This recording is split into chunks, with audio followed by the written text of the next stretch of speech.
আমি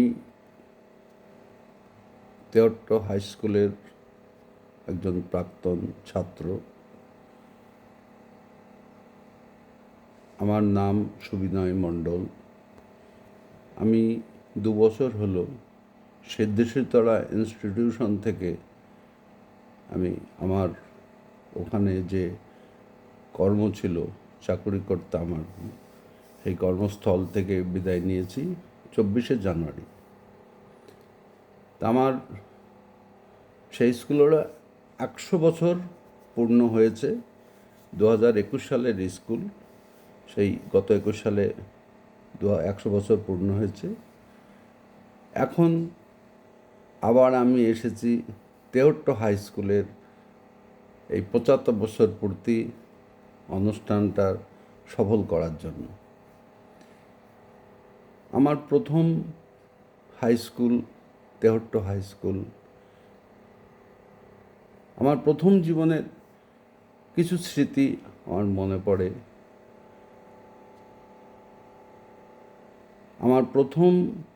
আমি যখন স্কুলে প্রথম যাই, তখন আমাদের হেডমাস্টার ছিলেন জ্যোতিষচন্দ্র ভট্টাচার্য। উনি এমনই মানুষ ছিলেন, খুবই প্রণম্য মানুষ। আজকের দিনে ওই মাস্টারমশাইয়ের মতো মানুষ খুবই প্রয়োজন ছিল আর কি, আছে আর কি। কিন্তু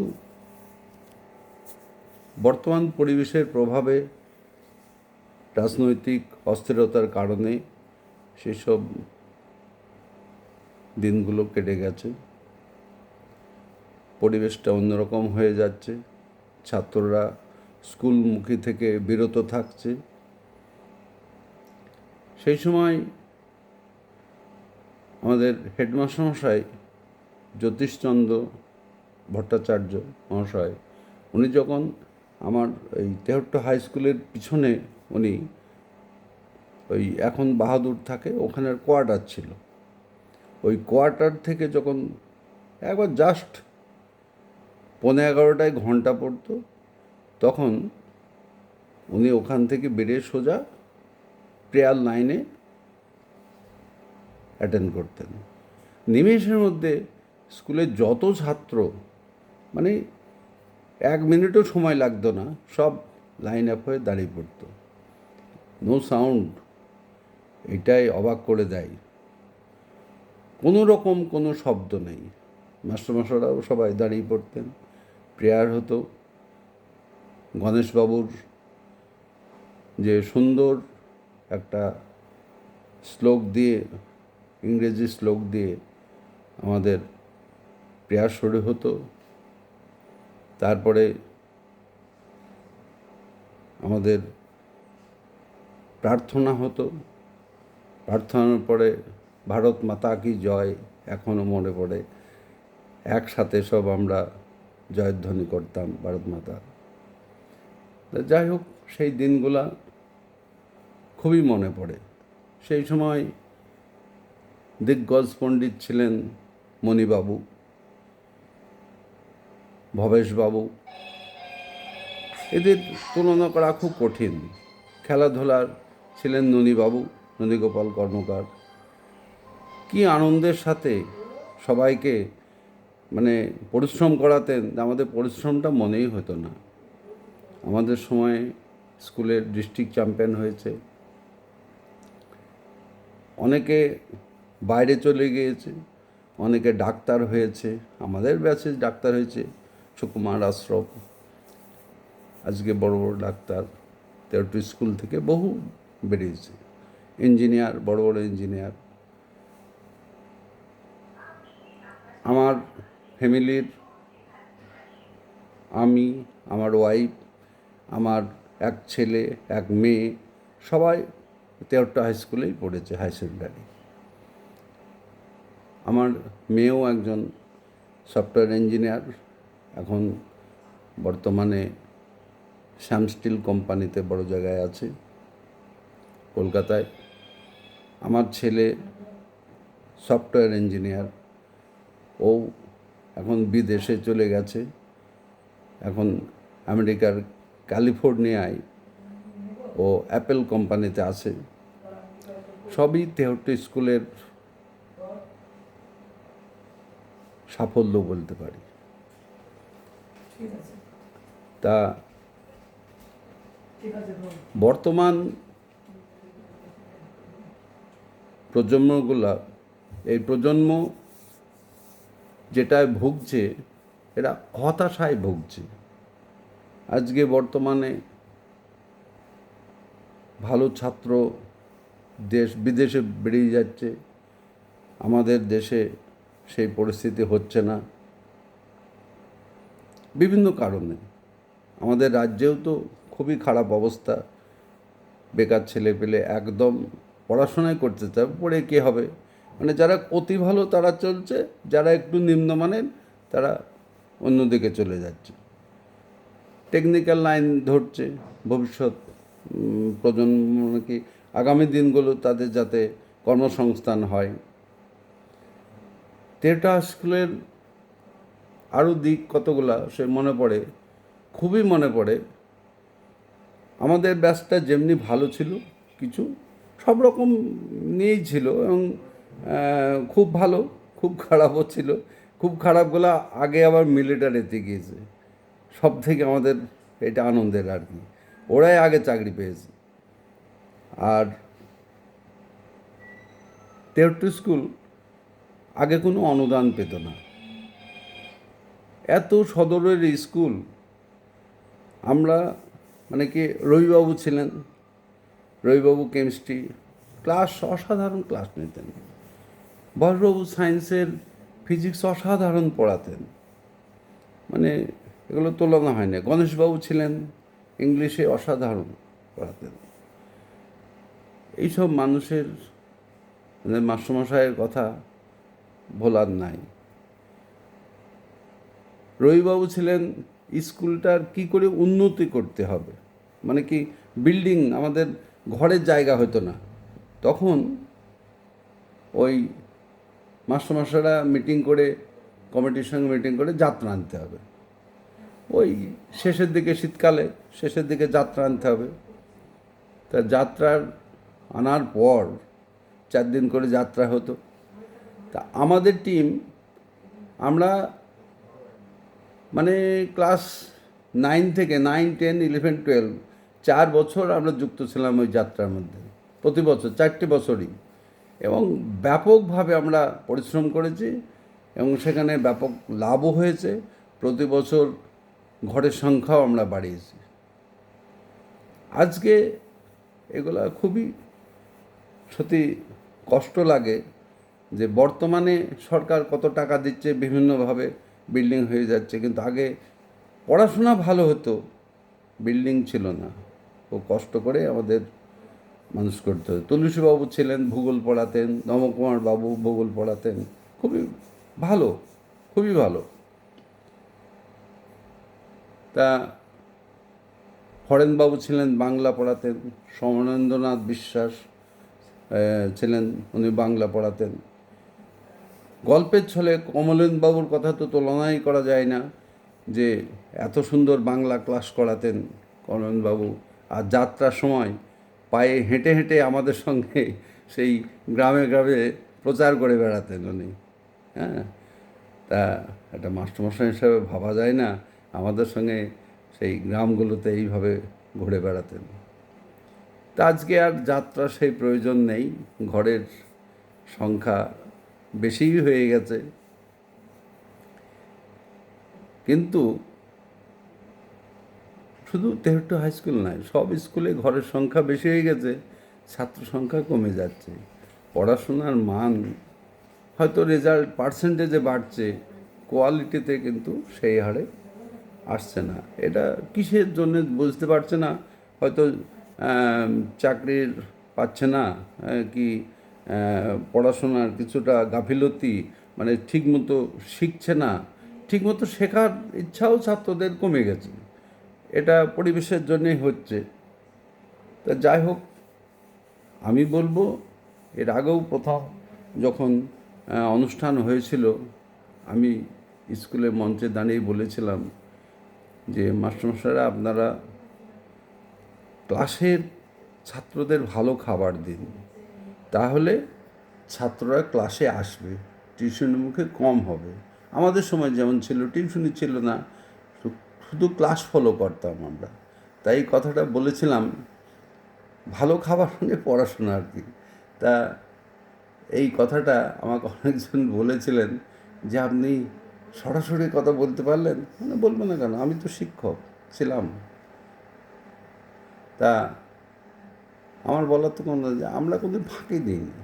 আমি যতদিন আমার আমি লোকালেও চাকরি পেয়েছি, যেমন তেমনি বাইরেও পেয়েছিলাম। আমার বাবা বাইরে যেতে দেয়নি, হলো গ্রামেই থাক।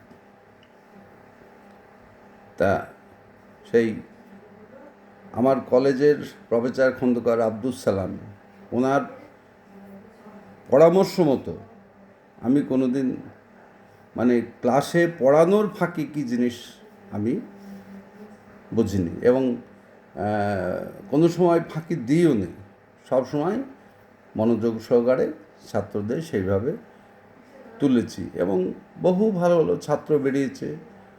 আর আজ তারা আসে, দেখা করে, এটাই আমার খুব প্রাপ্তি আর কি। খুব ভালো লাগে যে 63 স্কুল থেকে ভালো ভালো ছেলে বেরিয়েছে, আর আমার সিদ্ধেশ্বরী স্কুল থেকেও ভালো ভালো ছেলে বেরিয়েছে। বিভিন্নভাবে পড়ানোর সুযোগ পেয়েছি। তা 63 স্কুলের অনেক কিছু ছাত্ররা হারাচ্ছে। যেমন আজকে HMদের যেভাবে পড়ার চাপ, যেভাবে কাজের চাপ, HMরা মানে হেডমাস্টারমশাইরা ক্লাস মুখে হতে পারছেন না। 63 হাই স্কুলের হেডমাস্টার মানিক লাল ঘোষ মহাশয়, উনি ফিজিক্সের অসাধারণ দক্ষ টিচার। সেই জিনিসটা এই বর্তমান এই কম্পিউটারে বিভিন্নভাবে কাজের চাপে সেটা 63 স্কুল হারাচ্ছে আমি মনে করি আর কি। এটা ক্লাসমুখী হলে কিছুটা অনেক উপকৃত হতে হতে অনেকে। আর খেলাধুলার ব্যাপারেও সেই সময় একটা ইন্টার স্কুল খেলা হলে এখন খুব মনে পড়ে এই 63 হাই স্কুল আর পলাশপাড়া হাই স্কুল। আমাদের খেলা পড়তো সিদ্ধেশ্বরী হাই স্কুল শ্যামনগরে। তা প্রতি বছর ওই খেলার দিনে মানে বিভিন্ন জন বিভিন্নভাবে প্রস্তুতি নিয়ে যেত যে মারামারি আজ হবেই। আগে ইন্টার স্কুলে খুব বেশিরভাগ মারামারি হতো। তা এই দুটো খেলায় মারামারি হবেই, তা সবাই বিভিন্নভাবে যেত। তা একবার এখন আমার মনে পড়ে যে শ্যামনগর মাঠ থেকে কি মারামারি, প্রচণ্ড মারামারি। ওই মাঠ থেকে আমরা তখন ক্লাস এই 8 এরকম পড়ি মনে হয়, একটু বড় হয়েছি। আমরা দৌড়িয়ে আশুগঞ্জ মোড় পর্যন্ত এসেছিলাম, ও একদম সিদ্ধেশ্বরী মাঠ থেকে। সে সাংঘাতিক ব্যাপার সত্যি সেসব দিন। আর এখন ইন্টার স্কুলে খেলা হয়, 100টা ছেলেও যায় না। আর তখন বাস দাঁড়াতো না, বাসকে সেই সামনে দাঁড় করিয়ে রাখা হতো মানে জোর করে। তো বাসের ভাড়া দিত না, সে এক আনন্দ। মানে আনন্দ মানে কি, সেসব 1 টাকা ভাড়া, 1 টাকা। ছেলেবেলা বলে 1 টাকা আমরা পাবো কোথায়, ছাত্র সব আমাদের ফ্রি দিতে হবে, এইসব করে চলতো। যাক, নির্মলবাবু ছিলেন। নির্মলবাবু বলতে, না তোমরা সবাই ঠিকঠাক যাবে, স্কুলের দুর্নাম হবে যদি ভাড়া না দাও। তারপর যাক আমরা কিছু কিছু তুলে আবার দিতাম। নির্মলবাবুর খেলার যে মাঠ, মানে মাঠে উনি যে রেফারি করতেন, একটা কোনো কিছু মিথ্যা ওর মধ্যে যাবে না, একবারে স্টেট কাট বক্তব্য না। ভালো ছিলেন, সৎ মানুষ ছিলেন। এসব মানুষের প্রয়োজন আজকে আমরা বুঝতে পারছি আর কি। তো একটা স্কুলে মাঝে মাঝে আমি যাই, এই আজকেও গিয়েছিলাম, গতকাল গিয়েছিলাম। তা যাই হোক, স্কুল দেখে আমার খুব ভালো লাগে। আর পিছনের ওই ঘরটায় এই সার্কি বাহাদুররা সব থাকে। সার্কি আমার খুব ভালোবাসে, বিভিন্ন কাজে যায়। আর অনেক মাস্টারমশাই আছে আমারই মানে হাতে তৈরি করা ছাত্র, সেও খুব ভালো, খুব আনন্দ লাগে। এখন দূর থেকে সব কাছে চলে এসেছে। এখন আমি বলবো তেটু স্কুলে 75 বছর পূর্তি যে অনুষ্ঠানটা হচ্ছে আগামী 27শে ডিসেম্বর থেকে 31শে ডিসেম্বর, বিভিন্ন ধরনের অনুষ্ঠান, চারিদিকে যে অনুষ্ঠানগুলো হচ্ছে সেই অনুষ্ঠানের সঙ্গে আরও কিছু অনুষ্ঠান যুক্ত করে ওনারা মানে কমিটি ভেবেছেন যে আরও ভালো হবে। সেই জন্যে এই ধরনের বিভিন্ন ধরনের কালচারাল অনুষ্ঠান হচ্ছে। এর মধ্যে স্কুলের ছাত্রীদের নিয়ে বিভিন্ন ধরনের অনুষ্ঠান হবে, প্রাক্তন ছাত্রদের নিয়েও বিভিন্ন ধরনের অনুষ্ঠান হবে। আর শেষের দিন 31 তারিখে আমি মিটিংয়ে বলেছিলাম, প্রথম মিটিংয়ে, যে একটা শেষের দিন একটা যাত্রা না হোক, সবাই একদম সবাই দেখবে। তা যাত্রাটা ঠিক হয়েছে, আমি খুব আনন্দিতের জন্যে। এবং সকলে এখনও সাহায্য করছে বিভিন্নভাবে, 100, 200, 500, 1000, 5000, 10,000, 20,000, 1 লাখ। যেমন আমাদের বেশ কয়েকজন দিয়েছে বেশ বড় টাকা, ভালো পরিমাণ সাহায্য করছে। গাঙ্গুলি পরিবার, ওরা যেমনি চন্দ্রনাথ গাঙ্গুলি, ওরা গেট করে দিচ্ছে শুনেছি। তারপরে আমাদের কৌশিক ডাক্তার কৌশিক, আমার ছাত্র কৌশিক, ও 1 লাখ টাকা দিচ্ছে। তারপরে আরও আমাদের অনিমেষ প্রফেসর, বহরমপুরে কল্যাণী ম্যাথের প্রফেসর, ও 30,000 দিয়েছে। ওর ভাই অতনু, ও 20,000 টাকা দিয়েছে। যাকে ওর ফ্যামিলি থেকে 50,000 পেয়েছে। আমি আমার যে ব্যক্তিগতভাবে যার বেশি পরিচিত তাদেরকে বলেছি, সবাই 5,000, 10,000 সবাই দিয়েছে মোটামুটি আর কি। আরও কালেকশন করতে পারলে হয়তো, সকলের ফোন নাম্বার জানা নেই, যার জন্য কালেকশনটা ঠিকমতো হলো না আর কি। আরও হতো, অনেক হতো। আমিও কিছুটা হেল্প করলাম স্কুলকে। আমি এই অনুষ্ঠানের জন্যে 50,000 টাকা গত পরশু দিন দিয়েছি। এটা অনুষ্ঠানের জন্য দিলাম। তা আমি বলেছি এবার অনুষ্ঠানটা সুন্দর করে করতে হবে। হেডমাস্টার মশাইকে বলে এসেছি, টিফিন, খাওয়া দাওয়া, এইসবগুলা যেগুলা বেশি আনন্দ পাই সবাই, সেটাও যেন ঠিক থাকে। আমি সামগ্রিকভাবে তেরোটি স্কুলের এই 75 বছর পূর্তির অনুষ্ঠানের সাফল্য কামনা করি। স্কুল আরও উত্তরোত্তর শ্রীবৃদ্ধি পাক, আরও সুন্দর রেজাল্ট হোক। স্কুল থেকে রাজ্যে নবম স্থান, তারপরে 8ম স্থান পেয়েছে মাধ্যমিক হায়ার সেকেন্ডারিতে। এটাও বিশাল গর্বের। তেরোটি স্কুলকে অনেক ওপরে তুলেছে। এইভাবে চাই আরও ছাত্র এইভাবে বেরিয়ে আসুক এবং স্কুলের সুনাম হোক। এবং 75 বছর পূর্তিতে আশা রাখি ওই সকল ছাত্র যারা খুবই বেশি মার্কস পেয়ে রাজ্যে স্থান পেয়েছে, তারা আমন্ত্রিত হবে এবং তারা আসবে। আমন্ত্রিত হবে কেন, তারা ইচ্ছা করেই আসবে, এ আশা রাখি। আর সকল মানুষের কাছে আশা, যে যেটুকু পারেন, 100, 200, 5,000 দিতে হবে তা নয়, যে যা পারেন আপনারা সাহায্য করুন। স্কুলের শুধু অনুষ্ঠান নয়, কিছু থাকলে অডিটোরিয়াম, আরও অনেক কিছু কাজ হবে। ছাত্রদের মিড ডে মিলের বসার জায়গা নেই, সেগুলোর ব্যবস্থা করা হবে। সব কিছু কাজ হয়ে যাবে। আশা রাখি আপনারা সাহায্য করবেন সকলে।